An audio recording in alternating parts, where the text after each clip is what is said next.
Real life thriller horror suspense story अनजान कातिल। Chapter 7 अतीत की दस्तक।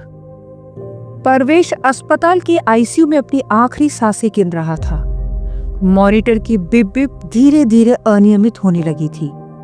उसने भारी पलकों से नागेश की ओर देखा। एक अंतिम अधूरा सा भाव, और फिर सब कुछ थम सा गया। डॉक्टर ने सिर झुका लिया। 2 दिन में 2 मौतें। नागेश के पैरों तले जमीन खिसक गई। आरती का रो रो कर बुरा हाल था। नीतू उसे पकड़े चुपचाप कांप रही थी। डॉक्टर ने बताया कि आर्यन खतरे से बाहर है, लेकिन हमें उसे कम से कम 7 दिन निगरानी में रखना होगा। नागेश ने गहरी सांस ली। आरती, उसने भारी आवाज में कहा, तुम जाओ, परवेश के अंतिम संस्कार की सारी रस्में पूरी करो। मैं आर्यन के साथ यहीं रहूंगा। आरती कुछ बोल न सकी। वो नीतू को साथ लेकर रोती हुई बाहर चली गई।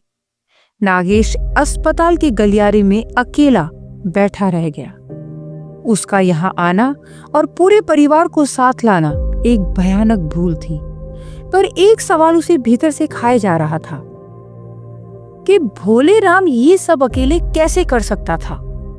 वो 60 वर्ष का बूढ़ा, हवेली में घुसना, केरोसिन रखना, मालती को गाड़ी से कुचलना, रेस्टोरेंट, भालू, ये सब उसकी पहुंच से कहीं ज्यादा था।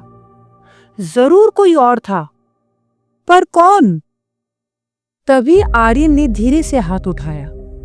नागेश ने देखा और तुरंत उसके पास पहुंच गया।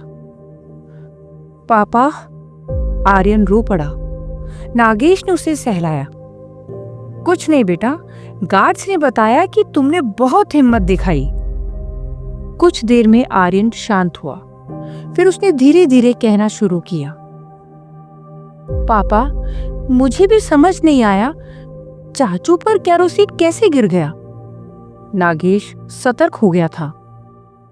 क्या मतलब? मैं और नीतू बस माचिस से खेल रहे थे, आर्यन ने मासूमियत से कहा। माचिस? नागेश चौंका।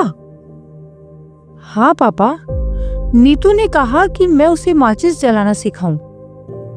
नागेश का मन अजीब सा हो गया। फिर क्या हुआ बेटा? मैंने जैसे ही माचिस जलाई और फेंकी, उसी वक्त परवेश चाचू कमरे में आए और ऊपर से केरोसिन का डिब्बा उन पर गिर गया। नागेश को गार्ड्स की बात याद आई। और तुमने कहा था अंदर पानी का कनस्तर है। हाँ पापा, लेकिन मुझे नहीं पता उसमें केरोसिन कैसे आ गया। मैंने और नीतू ने पहले देखा था, उसमें पानी ही था। नागेश गहरी सोच में डूब गया।